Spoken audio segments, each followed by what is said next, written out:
Hello students. आज का जो टॉपिक है तुमुल कोलाहल कलहमी, इसी का ऑब्जेक्टिव लेकर आया हूँ। तो चलिए देखते हैं जयशंकर प्रसाद ने कौन सी कविता लिखी। तो तुमुल कोलाहल कलह में ऑप्शन नंबर बी है आपका आंसर। अगला क्वेश्चन है, जयशंकर प्रसाद का जन्म कब हुआ था?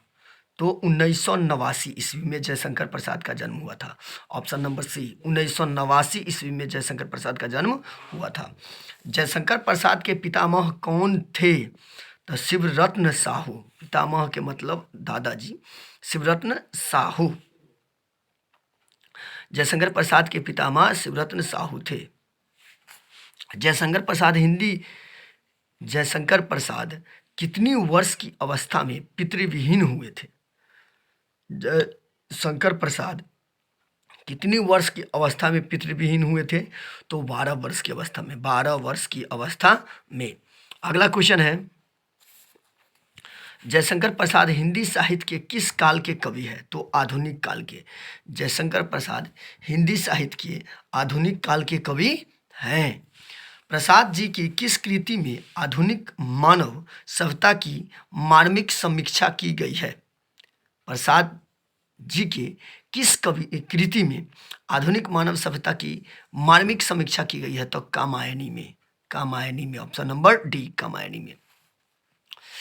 कामायनी प्रसाद जी की किस प्रकार की कृति है? तो प्रबंध काव्य की। प्रबंध काव्य की, प्रबंध काव्य प्रकार की कृति है। जयशंकर प्रसाद जी की कौन सी कृति नहीं है? तो महाराजा मान सिंह जयशंकर प्रसाद की कृति नहीं है। महाराजा मान सिंह जयशंकर प्रसाद की कृति नहीं है। अगला क्वेश्चन है, कौन सी रचना जयशंकर प्रसाद की नहीं है? तो सूरसागर। सूरसागर जयशंकर प्रसाद की रचना नहीं है। कौन सी रचना जयशंकर प्रसाद की है? तो कंकाल। कंकाल जयशंकर प्रसाद की रचना है, कंकाल। अगला क्वेश्चन है बच्चों, मनुष्य का शरीर क्यों थक जाता है? तो मन की चंचलता से। मन की चंचलता से मनुष्य का शरीर थक जाता है। ऑप्शन नंबर ए। तुमुल कोलाहल कलह में प्रसाद जी की किस रचना से ली गई है?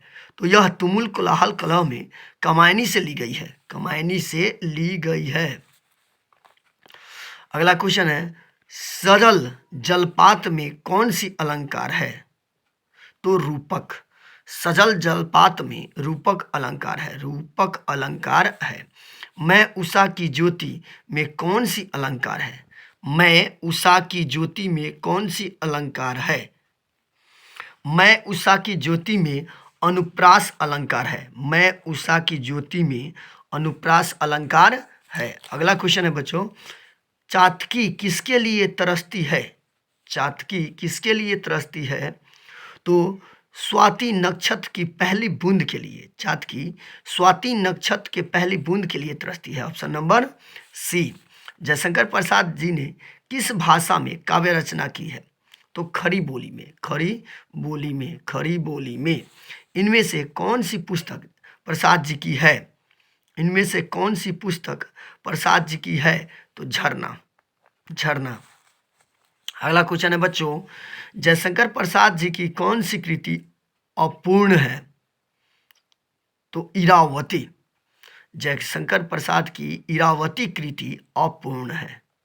जयशंकर प्रसाद की इरावती कृति अपूर्ण है। प्रसाद रचित महाकाव्य का नाम। प्रसाद रचित महाकाव्य का नाम कामायनी है। जयशंकर प्रसाद के महाकाव्य का नाम कामायनी है। जयशंकर प्रसाद की सफलता नाट्यकृति है। सफलतम जयशंकर प्रसाद की सफलतम नाट्यकृति है। तो ध्रुव स्वामिनी नाट्यकृति है। जयशंकर प्रसाद किस वाद के कवि थे?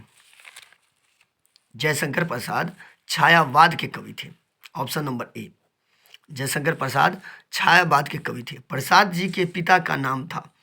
प्रसाद जी के पिता का नाम था देवी प्रसाद साहू, देवी प्रसाद साहू। प्रसाद जी का जन्म कहाँ हुआ था? तो वाराणसी में, बनारस जिसे कहते हैं, अब वाराणसी हो गया, वाराणसी भी बोलते हैं। तो प्रसाद जी का जन्म वाराणसी में हुआ था। इनमें से कौन सी पुस्तक प्रसाद जी की नहीं है? इनमें से कौन सी पुस्तक प्रसाद जी की नहीं है? तो शिवाजी का महत्व प्रसाद जी की पुस्तक नहीं है। कंकाल क्या है? तो कंकाल उपन्यास है, कंकाल उपन्यास है, कंकाल उपन्यास है।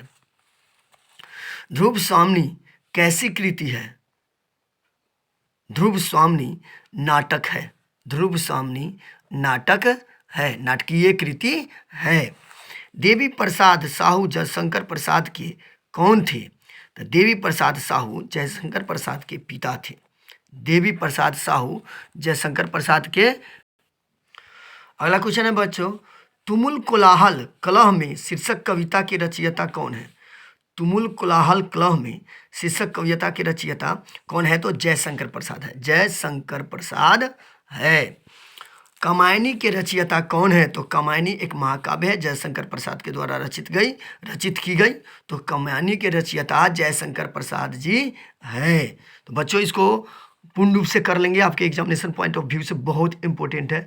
फिर अगले वीडियो में मिलेंगे, जब तक के लिए धन्यवाद।